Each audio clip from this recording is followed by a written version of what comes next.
The dense jungle of Vedra 3 breathed like a living beast.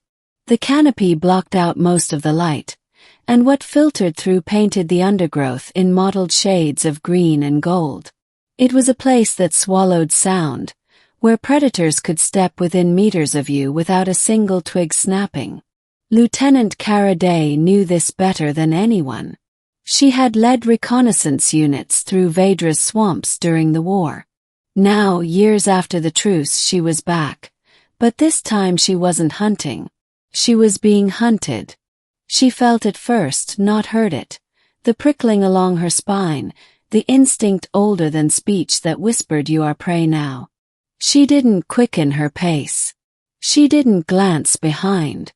Instead, she kept walking, boots sinking into the damp moss, hand never straying far from the sidearm at her thigh. The alien hunter had chosen her well. She was alone, far from the camp, carrying only what a routine survey allowed. Her team thought she was mapping water flows for the new colony. In truth, Cara had volunteered to scout alone, knowing this might happen. Because the predator stalking her wasn't just any jungle beast. It was a killer.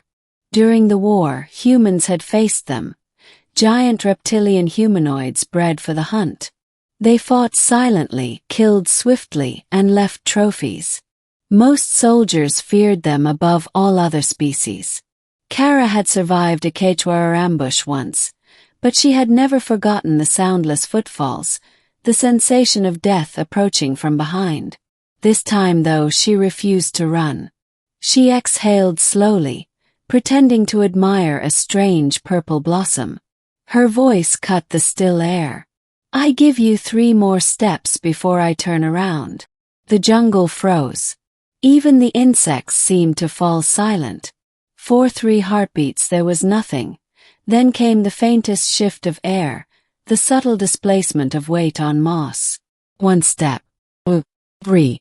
Cara spun, weapon leveled.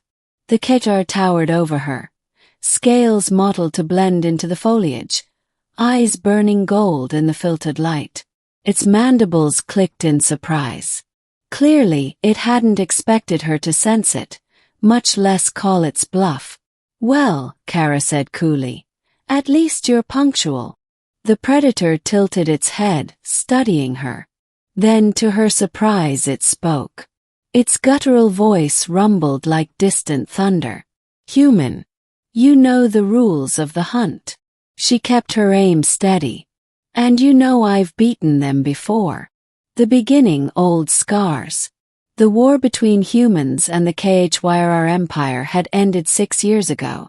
Treaties were signed, colonies divided, and both sides nursed grudges too deep for parchment to erase. For most humans, the HFY were monsters whispered about in barracks tales. For Cara, they were memory made flesh. On Yaris Prime, her platoon had been cut down by a HFY hunting pack. They killed not with blasters but blades, closing in with terrifying silence. Cara had survived by sheer instinct, jamming a knife into the throat of one who had cornered her. She carried the scar on her shoulder where another had clawed through her armor.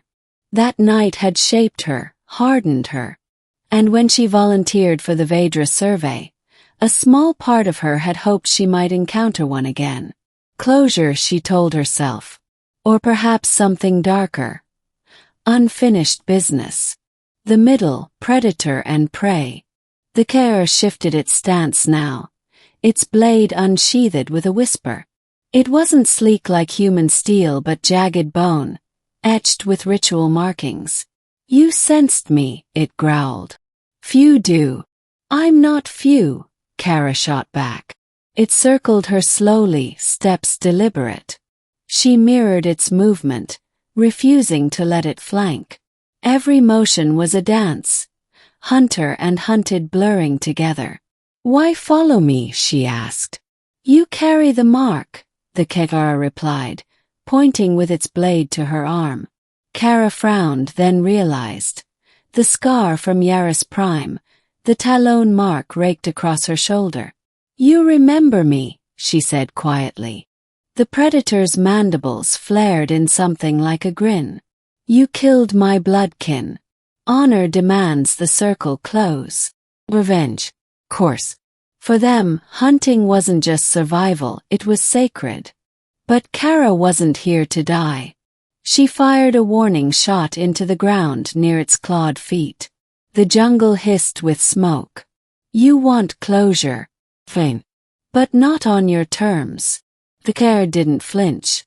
Instead, it crouched low, muscles coiled like springs. Then we finished the hunt, human. And it lunged. The next minutes were chaos, though Kara experienced them in sharp fragments. A blur of scales. The crash of weight into her side. She rolled, barely bringing her weapon up before the bone blade slashed down. Sparks flew as it skittered across her armor. Kara kicked hard, forcing distance, then fired twice. The Quechua twisted, one shot grazing its shoulder, the other burning into a tree. It barely seemed to notice the wound. They clashed again, her sidearm against its blade, close enough she could smell its reptilian musk. It hissed, mandibles snapping inches from her face. You fight still, it rumbled. Good. Kara gritted her teeth. I always fight. With a desperate shove, she broke free, scrambling backward. Her weapon was almost empty. The Quechua advanced, relentless but slower now, testing her, savoring the moment.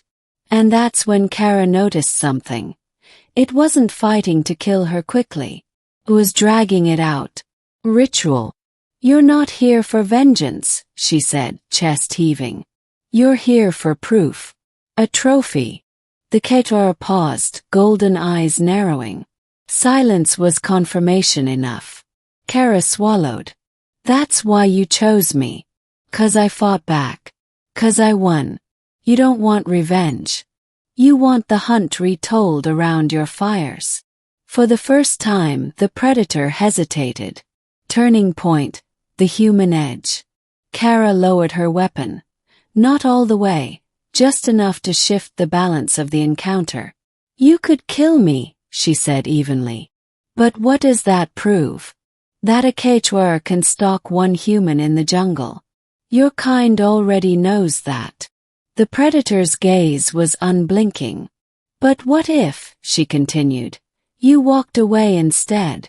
What if your story wasn't about another skull on your belt, but about the human who saw you coming and still faced you head-on? It was dangerous, talking instead of shooting. But Kara knew one truth.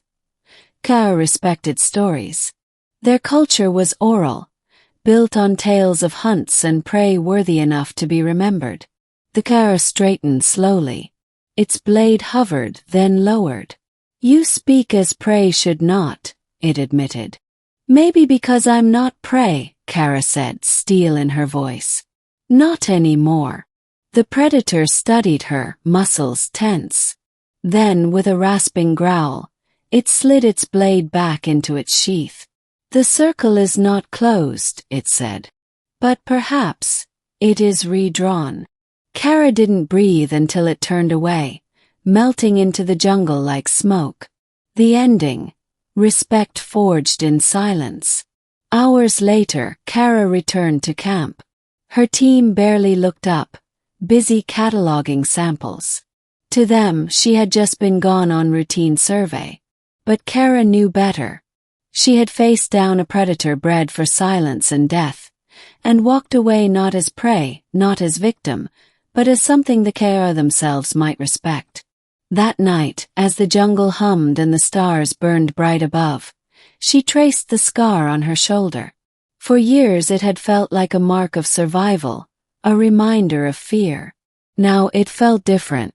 Not an end of a circle, but the beginning of a new one.